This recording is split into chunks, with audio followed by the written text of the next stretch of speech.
Top 10 players for Fantasy Football 2025, the extremely early list, back in the SUV here, giving you guys outstanding content while I'm getting ready to pick up my kids. I'm liking these SUV rants because I'm keeping you up to date, keeping you guys on your toes for Fantasy Football. I'm excited. Fantasy Football never ends here on the #1 podcast. Make sure you guys hit the thumbs up, smash it, tap it, slap it, and wait till you see who's at #1. I'm excited to dive into this list, and this is the very early list, but I got to dive into it, and I got to talk about this. We got to lay the foundation for 2025 fantasy football. So buckle up. If you're new to the channel, smash it, tap it, slap it. I got 10 big names here on this list, and I'm excited to dive in, okay? Drop a comment below. Let me know if I missed anybody that should be in the top 10 list. Is there anybody on this list that should be out of the top 10 list? Love to get your feedback. Drop it below, okay? And again, I like doing these SUV rants because I got about half hour to, kill here as I'm waiting for my kids. So kill some time, talk a little bit of fantasy, and keep you guys up to date. And it kind of works better in my schedule. I got so many things on the go now in the off season, prepping for next year. I got some big things in the works as well to really propel the brand this year. So I'm excited to dive in. Hope you guys are doing well on this Friday, okay? So let's go down here. We'll go 10 to 1. And I included some people here that not copy and paste, because what happens is typically it's a direct copy and paste from last year. Who finished on top last year is going to finish on top this year. Now, I don't really like lists. I don't like rankings. That's not how I lay out 16 rounds. I'll give you an example. Last year, there was no point in looking at the top 5 wide receivers because I avoided all of them and I went running back, and I was able to grab Brian Thomas Jr., Ladd McConkey, Keon Coleman later and still have a decent wide receiver core. I mean, Brian Thomas Jr. finished 4th amongst wide receivers. I got him in the 9th round. So I'm able to find the value later and not invest in wide receivers early. And that's what we're going to do again in 16 rounds. That's coming out for pre-order soon. So I don't really like lists, but they're a good foundation and there's something to work off of as you go through your rankings when you're talking fantasy, okay? So number 10, let's go 10 down to 1 here. And I'm super excited about Fantasy Football 2025. It's going to be a great year. A lot of great talent coming in this year. Rookies, Ashton Jetty, we're going to talk about. So much going on. And we got the NFL playoffs right now. So much to be excited about. So again, hit the thumbs up. Drop a comment below. Number 10 here. Now, again, there's going to be a lot of running backs here. I put in some wide receivers. Number 10 is Brian Thomas Jr. This could easily be swapped out with Malik Neighbors. I think both these guys have top 10 potential, first round potential. You could put in maybe a Nico Collins to slide in here. I kept him off this list, although I do like Nico Collins better this year with Tank Dell not going to be coming back. CJ Stroud has to bounce back, and Nico is a bona fide number 1 there. Diggs done, hurt, regression, old anyway, but he could easily be on this top 10 list. But I put Brian Thomas Jr. on the top 10. Young, dynamic. I think he only gets better from the past year. Now there is times where guys, including running backs, have really amazing pinnacle rookie seasons, and there's a significant regression. Could possibly happen with Brian Thomas, but if you look at him, 133 targets, 87 receptions, 1,282 yards, 10 touchdowns. I still think that there's room to grow. And he finished 4th with that, right? And if you compare the 1,282 yards, you compare that to a guy like Jamar Chase, where she's like at 1,700. There is room to grow, more ceiling to be had. I still think he's good. He's going to be solid, right? And you have a guy like Malik Neighbors who had more targets, who could also slide to the top 10. So either one of those guys interchangeable. I think they both are in a better situation. I mean, the Giants have to make some improvements, and I also think the Jags have to make some significant improvements in that offense, and they're going to be very, very viable, okay? So number 10, I got Brian Thomas Jr. Number 9, this is going to shake some heads and, roll some eyebrows or whatever, but I easily see Breece Hall having a bounce back year. Now, he finished, 16th or something amongst running backs. Terrible year. 209 attempts. That definitely needs to go up. 876 yards. That's definitely going to go up. 5 touchdowns. That's going to go up. It was such a down year. I mean, there's talk about Aaron Rodgers at the time of this recording probably playing his last game. There's no way but up. And he is extremely talented. He's extremely durable. Now he's durable. He's been a couple years removed from that knee injury. Explosive, dynamic, workhorse guy. He's got to get more volume this year. It was a big letdown. Now, I did a post about a month ago. If you're not following my Insta, follow. And I said to Breece, I'm like, you're doing terrible. Something like, you suck, step it up. And then he goes, I heard you. So I think by saying that, now I don't know what he meant. He heard me, obviously means he heard me, but I think if you take it for context to kind of understand, it's kind of like, I hear you, I know I'm doing bad, and I'm going to step it up. That's kind of what I got it, but again, maybe I'm assuming stuff, but I think he's fully aware of his lack of performance, and I think he steps up, and I think the Jets, they're a terrible team. I'm going to try to avoid Jets altogether, but when you look at things going down on their way up, I think he's going to trend forward, I would say. He's ascending, not descending for this year, okay? So that's important. And again, a lot of these players, even this top 10 list that I'm mentioning, are going to possibly decline, right? Coming off these astronomical pinnacle years, I'm going to be careful. That's why 16 rounds, I hand-pick particular players I'm going to draft. Like first round, last year I was like, I'm going to draft Bijan, draft Saquon. Those are my go-to guys in round one, avoiding guys like Tyreek Hill and CMC, which I told you to avoid, because I'm able to see trends and seeing what's going up and what's coming down, who's trending up and down, coming off pinnacle years, coming off injuries, coaching changes, offensive lines, have they beefed it up? So I'm able to look at that type of stuff. So anyway, I think Breece Hall is candidate to trend up, okay? Number 8 is Derrick Henry.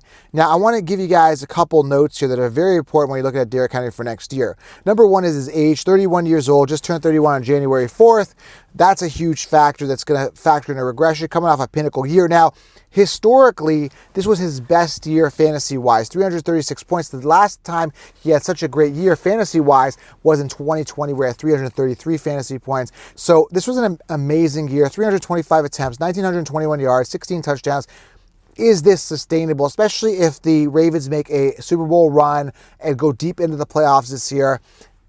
Those players tend to regress. We saw with Christian McCaffrey in the Super Bowl hangover. After you kind of basically essentially blow your load, you're going to start regressing. So that's one thing that I'm seeing with Henry is age, pinnacle year, and how far they're going to go into the into this playoff run, possible Super Bowl hangover. And then I think that this year could have been his last hurrah.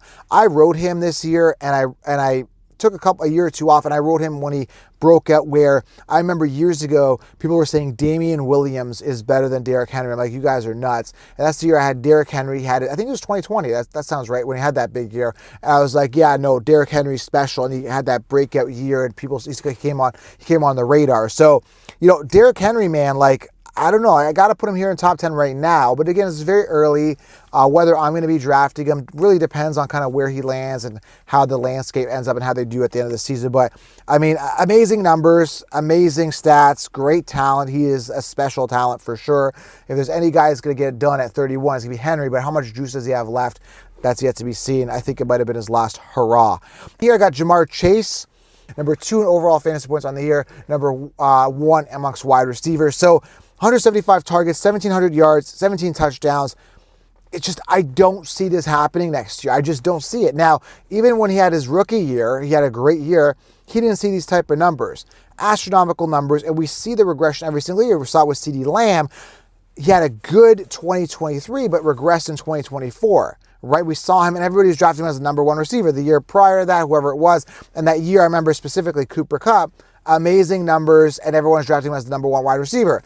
Guys, regression happens. It's just a matter of time where Joe Burrow gets hurt again or something happens. But again, is T. Higgins going to come back? What's going to happen? There's talk that he wants to continue to play with Higgins and Burrow for the rest of his career, yada, yada, yada. All noise. But again, is he going to finish as a top receiver again? Probably not. But I got to put him here in this top 10 list as we're laying out the foundation. There's still going to be top 10 players in fantasy, some of these guys, or most of these guys anyway, but it's up to us in his 16 rounds to decipher whether we want to actually have them on our roster, or whether they're going to be regressing this year or falling off. Or, you say you can't predict injury, but I did with CMC last year, so I'm really good at seeing what not to do, okay? Number 6 is Kyren Williams. I still think there's more ceiling to be had here. Again, we're talking top 12 players overall. Kyren Williams, again, 1,299 yards. Amazing, absolutely amazing. Volume, 316 attempts, which I love to see. I love workhorses. We just had an injury recently to Blake Corum. I think he broke his elbow, arm, or something like that. He's going to be out for a while. It should be good to go, I would assume, for next season. But, yeah, this is exciting news for Kyren based on what we've seen last year. This past year, finished 7th amongst running backs. He's a little under the radar in a sense that, like, when you look at the big guys like Jahmyr Gibbs, Bijan, Saquon. He kind of falls under the radar, but he's extremely talented, and I think he was snubbed in the Pro Bowl. So, listen, I love Kyren Williams. I think he's a great talent. He was on our podcast last year, so super nice guy, and I see him continuing on with some amazing stuff. So, again, Kyren Williams, he's got to be a top guy, okay? So let's keep going here. We got number 5, Justin Jefferson, one of, if not the safest players in fantasy football. Is that going to continue next year?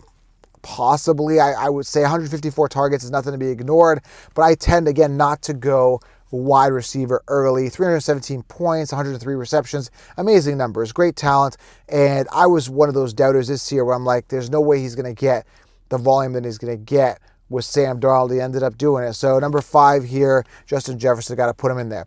Before I get to the top 4 players in fantasy, and they are running backs, before I get into them, guys, it's very important. Before I get to the last 4, the top 4, head over to mybookie.ag. Use code FFC, guys. This is the site I use, the site I trust. Mybookie.ag. Get in on the playoff action. This is the best time to get into the bets. Mybookie.ag. Use code FFC. Get in right now. This is the site I use. Head on over there right now. Use code FFC, okay? They give you a 50% match deposit, which is amazing, but that's the site I use. So you want to head over there. Run, don't walk, I would say, okay? All right, 4. This is the big 4. Is Ashton Jeanty. There's a lot of rumblings that he may end up being a Cowboy. Top, if you guys don't know, top running back prospect, Heisman Trophy. I think he was a runner-up. Amazing talent. I've watched his ability. He's very patient. They say he's a little undersized. I think he's like 5'9". 374 attempts, okay? In college last year. Almost broke, was it Barry Sanders' record, I think it was like 2,800 rushing yards in college. But anyway, this guy, again, there's a lot of talk about end up on the Cowboys. His ability to cut, his patience. I've been watching tape. Explosive, again, I think he's 5'9", so a little undersized, but 29 touchdowns, 23 receptions. I think he had more receptions a couple of years ago. But, the guy's getting it done statistically. Like I said, he's everything that a team would want in a workhorse running back. Again, like some people say, he's slightly undersized. But if he ends up on the Cowboys, I hope that he becomes the workhorse because he's extremely talented. So Ashton Jeanty, absolutely amazing talent. And if wherever he lands, I'm going to be watching to see if, in fact, he ends up being the workhorse. So I'm really excited about him for next year. There's only a handful of running backs that have minimal committees, and he is going to be one of them, okay? Number 3 is Saquon Barkley. Guys, listen, Saquon Barkley, I'm definitely factoring in a regression. There's no doubt about it that he has to regress simply because pinnacle years, okay? 2,005 yards, not going to happen again.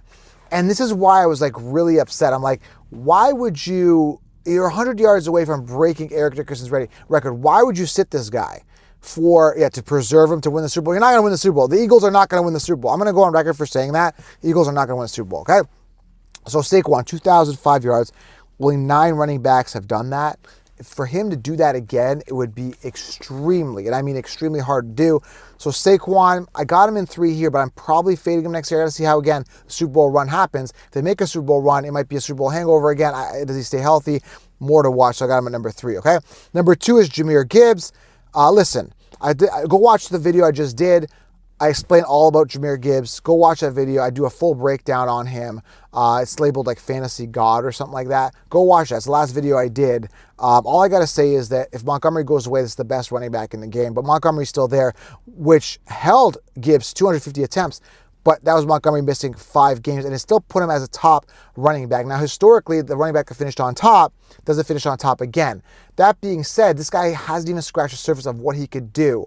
With CMC, you saw him as a workhorse. You got all these attempts, blah, blah, blah, but there was no Montgomery there, right? If Montgomery goes away, Jahmyr Gibbs is number 1, clear cut, as long as he stays healthy. Now, some people say Montgomery helps him, yada, yada, because he keeps him fresh, blah, blah, blah. I'm not sold on that. I still think if Jahmyr Gibbs was on his own, he'd be the best running back ever, shattering every record. Again, go watch that video. It's going to be too long to explain this video. He is the best, okay? And number 1, hit the thumbs up. Again, smash tab. Let me know if this guy deserves to be number 1.